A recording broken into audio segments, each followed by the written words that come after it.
Hello बच्चों, आप सभी का स्वागत है सूर्या सक्सेस एकेडमी पर। मैं सूर्या सर आप सभी का हार्दिक स्वागत करता हूं। आज हम पढ़ने वाले हैं शब्द शक्ति।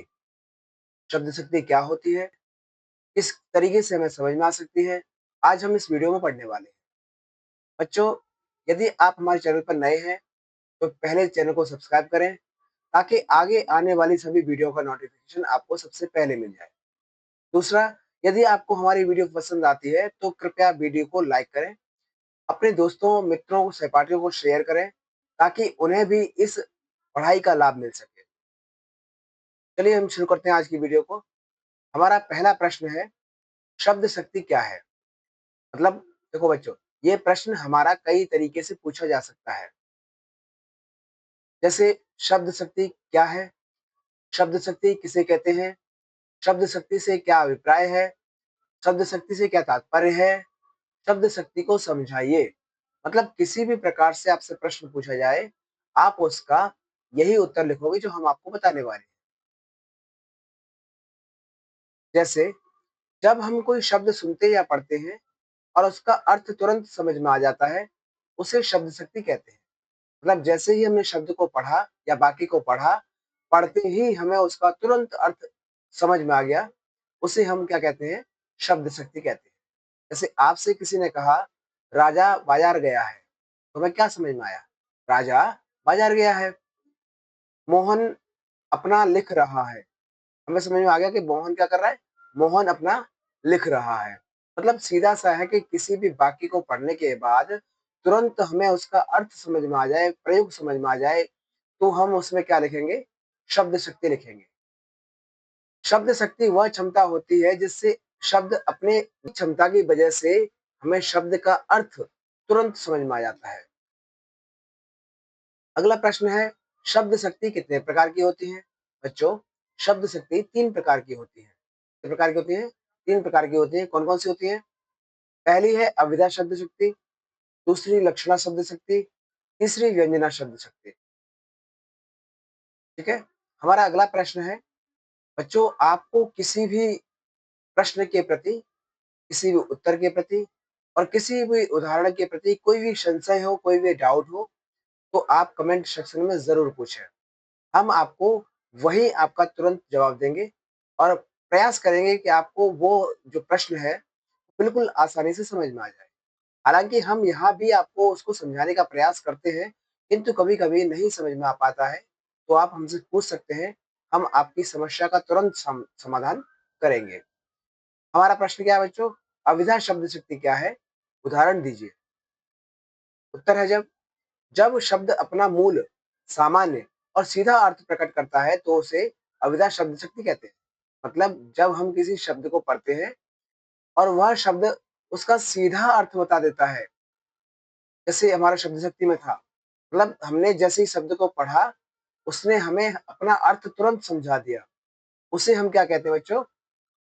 अभिधा शब्द शक्ति। यह शब्द की वह शक्ति होती है जिससे शब्दों का सामान्य या मुख्य अर्थ समझा जाता है। मतलब इसकी वजह से ही हम शब्दों के मूल अर्थ को, सामान्य अर्थ को या मुख्य अर्थ को समझ सकते हैं। उसी क्रिया को हम क्या कहते हैं बच्चों? अभिधा शब्द शक्ति। जैसे देखिए, नदी बह रही है, हमें पता है नदी बह रही है। अब आपको लग रहा हो कि नदी नहीं बह रही, पानी बहता है। भाई पानी तो तभी बहेगा ना जब नदी का बहाव होगा। अगला जो उदाहरण है, पक्षी उड़ रहे हैं। हमें सीधा समझ में आ रहा है भाई क्या हो रहा है? पक्षी उड़ रहे हैं। पेड़ हरे भरे हैं। पेड़ कैसे हैं? हरे भरे हैं।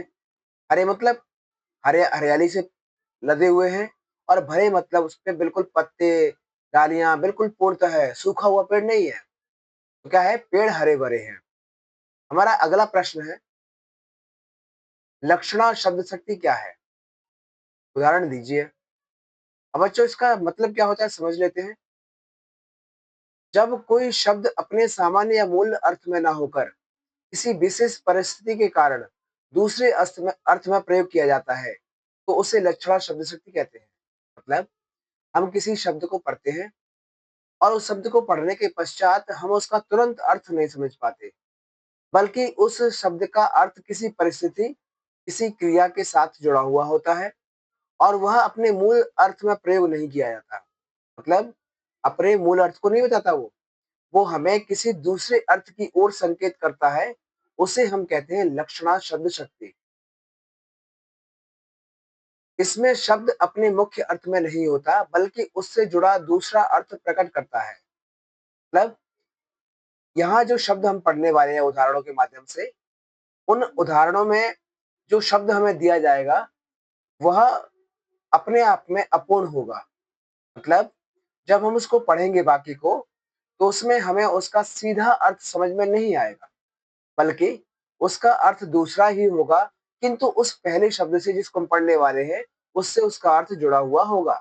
जैसे राम की छत टपक रही है, तो हमने लिखा भी है बच्चों, यहाँ राम का मतलब राम के घर की छत है। मतलब हमने क्या कहा, राम की छत टपक रही है। इसका मतलब ये नहीं है कि राम की कोई छत है, बल्कि राम के घर की छत टपक रही है, इसलिए हमने शॉर्टकट में क्या कह दिया, राम की छत टपक रही है। हमारा अगला उदाहरण है, कक्षा हंस रही है। यानी कि कक्षा में बैठने वाले विद्यार्थी हंसते हैं, तो हम क्या होगा, यहाँ कक्षा का अर्थ कक्षा के छात्र हैं। क्या है बच्चों, यहाँ पर कक्षा का अर्थ कक्षा के छात्र हैं। अगला हमारा उदाहरण है, पंजाब क्रिकेट में हार गया। भाई पंजाब खेलने थोड़ी गया था, पंजाब की टीम गई थी, पंजाब के खिलाड़ी गए थे, तो वो जो खिलाड़ी थे वो हारे हैं, ना कि पंजाब हारा है। तो यहाँ पंजाब का अर्थ क्या बच्चों, पंजाब की क्रिकेट टीम। ठीक है। हमारा अगला जो प्रश्न है, व्यंजना शब्द शक्ति क्या है। मतलब व्यंजना शब्द शक्ति किसे कहते हैं, और उसका उदाहरण भी हमें देना है। इसका उत्तर है बच्चों, जब कोई शब्द अपने सामान्य या मूल अर्थ से अलग अर्थ प्रकट करता है, जिसे सीधे नहीं कहा जाता, तो उसे व्यंजना शब्द शक्ति कहते हैं। कहने का मतलब ये है कि किसी व्यक्ति से हमें उसकी प्रशंसा करनी है, उसकी तारीफ करनी है, उसकी बुराई करनी है, तो हम उसे कुछ उपनाम से बोलते हैं या उपनाम से बुलाते हैं। उसी को हम क्या कहेंगे, व्यंजना शब्द शक्ति कहेंगे। बच्चों यह जो प्रश्न आपको मैंने 5 प्रश्न बताए हैं, ये 5 प्रश्न में से एक ना एक प्रश्न हमेशा परीक्षा में पूछा जाता है, तो आप इन्हें अच्छे से समझ लीजिएगा। यदि आपको कोई भी डाउट लगता है किसी प्रश्न के या किसी उदाहरण के मध्य, तो आप हमें तुरंत कमेंट करके पूछ सकते हैं। हम आपको तुरंत उसका जवाब देंगे और आपकी हर समस्या को समाधान करने का प्रयास करेंगे। बच्चों जैसे इसमें लिखा है राम तो आजकल उड़ने लगा है। मतलब यहाँ पे क्या है बच्चों, उड़ने का मतलब है घमंड या अहंकार। कहते हैं ना, जब भी कोई व्यक्ति थोड़ा पैसे प्राप्त कर लेता है या थोड़ी किसी अच्छे नेता वगैरह के साथ रह लेता है या किसी बड़े पोस्ट वाले व्यक्ति के साथ रहने लगता है, तो उसका जब हाव भाव बदल जाता है, उसकी बात करने का तरीका बदल जाता है, उसका लोगों को देखने का नजरिया बदल जाता है, तो हम क्या कहते हैं, आजकल तो ये हवा में उड़ रहा है। कहने का मतलब आजकल तो वो बहुत घमंड कर रहा है। वह तो सचमुच शेर है, वह तो सचमुच शेर है। यहाँ शेर का मतलब क्या है, वह साहसी व्यक्ति है, वह मजबूत व्यक्ति है, उसे किसी भी मुसीबत कठिनाई से डर नहीं लगता, वो हमेशा हर चुनौती का सामना करने को तैयार रहता है। उसके शब्दों में चुभन थी। यहाँ क्या बच्चों, चुभन का मतलब है तीखा बोलना। मतलब जब भी हमसे कोई कमेंट करता है, कोई व्यंग करता है, हमें ताने मारता है, तो हम क्या कहते हैं, उसकी तो बातों में अजीब सी चुभन है। मतलब अजीब सा तीखापन है, वो हमसे पता नहीं क्या कह जाता है। बच्चों आज और ये इस वीडियो को हम यही समाप्त करते हैं। हम अगली वीडियो में फिर मिलेंगे आपको। कल का हमारा टॉपिक है, बहुत ही महत्वपूर्ण टॉपिक है, जो कि है रस। रस आपकी कक्षा 8वीं से लेकर और 12वीं तक के सभी प्रश्नों में पूछा जाता है, और कई बार तो ये जो चैप्टर है, ये जो पाठ है, बड़ी-बड़ी परीक्षाओं में भी पूछ लिया जाता है, और हम वहाँ जाकर अटक जाते हैं, और हम इस वीडियो में आपको वो प्रश्न भी बताने वाले हैं जो आज तक आपने नहीं पढ़े होंगे। तो आप कल ज़रूर आइएगा अपने उचित समय पर।